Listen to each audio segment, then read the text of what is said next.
Alright folks, how you doing? RussellTrueResults303.com. Check out the website. Link in the description box, Mind, Body, Spirit, Fitness. Put in the healing back and health. Once again, when you're at the website, get your free downloads, Setting Goals, Fitness, and Nutrition. Follow on social media, Facebook, Twitter, Google+. The podcast is out there as well. All those links are down below. So coming at you today with a video on how did we segregate America, right? We the people segregated America. We talk about all these different ways that America is segregated or class discrimination, whatever the case may be, but we've done it to ourselves. Now, I'm going to start with something a little different, but before I forget the name, it was in my notes. It's Tyler Cowen, I think. That's where I'm going to get into later some stuff I heard on a podcast with him, Tyler Cowen, but I'm going to go here at the beginning, my first two, from something else. So I definitely heard these two. I've made a video on this before, one called Segregation or Integration, What's Better? So the beginning was, I heard an interview by David Banner. He's a rapper slash conscious leader in the black community, I guess is what he would be. A lot of the other videos I listen to are Pan-African. They call themselves Pan-African, whatever that means. Love listening to those types of talks. They're great. Gives you something to think about and things like that. But what he talked about was, is segregation or integration good? And coming from a black perspective, since he's a black man, it was integration was the worst thing that could happen.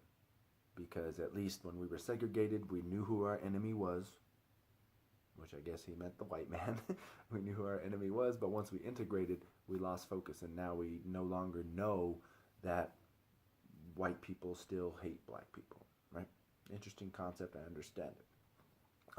Then I was watching TV a while back, and there was a young black girl, college student, and she talked about how segregation was a good thing, and for her.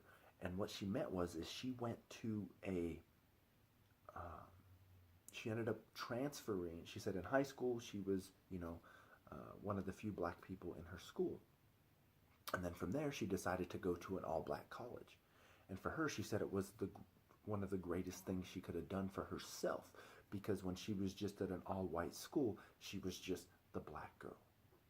But when she was actually able to go to an all-black school, she was no longer the black girl. She was able to find herself, because she was amongst all black people, right?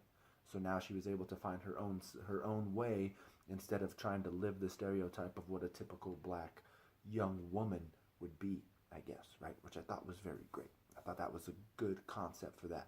And I've heard the same thing for like Christian and Catholic folks, right? It's if you know your son or daughter is somebody who is very suggestive, open to suggestions, which is not a horrible thing. But once again, if you're not strong in your faith, you can be taken off track. So it's you as a parent need to make sure that you are guiding your children in the right direction, to where if you know your child is still struggling with their faith, to learn the concepts of the faith, to understand what we would consider as moral truths, right? Then it's probably best for your child to go to a Christian school, not to send them to these secular schools, because once again, then they can be persuaded. But once again as well, if you know your child is going into college and still struggling with their Christian faith, have you as a Christian parent, in my opinion, been guiding your children correctly? So I've got that out of the way. That took 2-3 minutes. I apologize. So how have we segregated ourselves? This is that Tyler Cowen guy, right? And he made it very interesting. So what he talked about is, and I heard this a while ago. I should have took some notes, but I went on a vacation. So what he discussed is how, as of right now, it's pretty much our own fault. Why is America not growing anymore, right? And he talked about the Electoral College and why a president, we can go with Trump can win the Electoral College, but not the popular vote. And that's because people tend to group themselves in areas where they're only around like-minded people.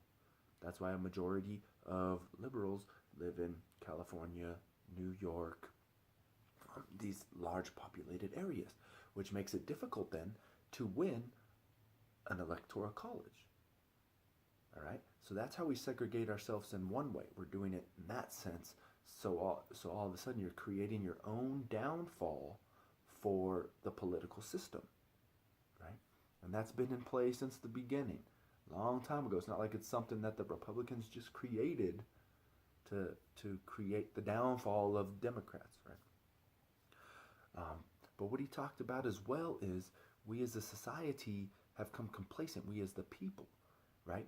We don't want to leave to go to another state because there are better jobs there, but our family's here. Well, we've got to understand with today's society, you can pick up the phone, you can make a phone call, you can go on vacation, but we've become complacent, so we want to stay at home, and we as a people no longer want to branch out to where these jobs are. So now we are holding ourselves back and creating this segregation or this class to where we don't want to leave. Then all of a sudden, like I'm here in Colorado, it's like, well, there's no jobs in Colorado. Well, in reality, go somewhere else then. You have to. That's just the way it is, right? So, and that's the same thing he talks about, like these smaller cities, right? They know it's like, hey, well, population isn't really coming here. People are not coming here. I know if I went to this state, my business would be better because there are more people. I would have more clients, but I don't want to make the move. So that's how we ourselves are creating that segregation or that class warfare within ourselves. We are holding ourselves back because we don't want to step outside the box and do something, right? Next, he talked about one thing I thought was great was how easy it is nowadays to find a husband and a wife, right? With all these dating websites and the technology. But now we are creating this segregated society and these classes within ourselves, right? Because now you get on ChristianMingleMatch.com and you're like, well, he has to be a doctor, he has to be a lawyer, they have to be this, they have to have this much education. When back in the day you couldn't do that. So it would be, like the lawyer would end up dating his secretary, marrying his secretary, or marrying someone under him that was inferior, if that's how people want to see it nowadays.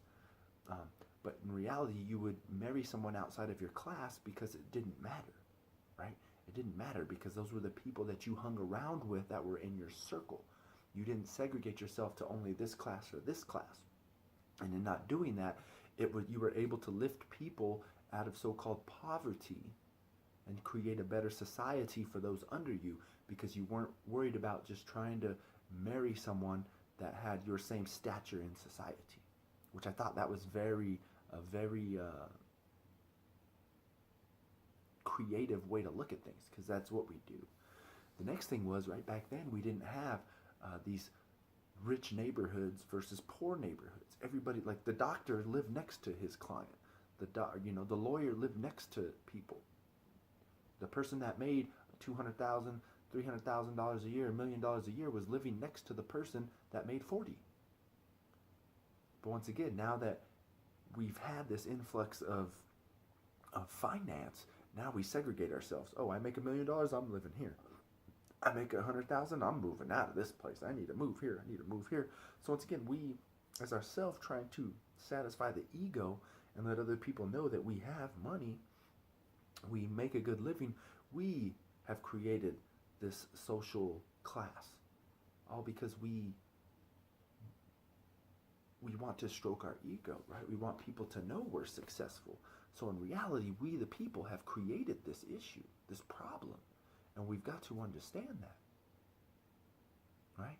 It's the same thing like when, there are certain people where it's like, oh, well, I don't want my daughter to date out, someone that's not white, someone that's not Hispanic, someone that's not black. And once again, you are creating those issues within America. We are creating the divided America. So those are food for thought. Like I said, his name was Tyler Cowen. He had a book. I probably am going to try and buy this book if I can find it. But I think we've got to understand that we are dividing America in these ways, right? So we have to look deep within ourselves. It's not the government's fault. It's not this group's fault. It's not that group's fault. It's us. We're the reason why society has gotten the way it's gotten. And we need to figure out what to do. And some of it might not be possible to change. But if we look into it, we can figure something out. But I've got to go. So, all right. So once again, thank you for tuning in. Follow on social media, Facebook, Twitter, Google+. The podcast is out there. Subscribe to this channel. Share and like these videos.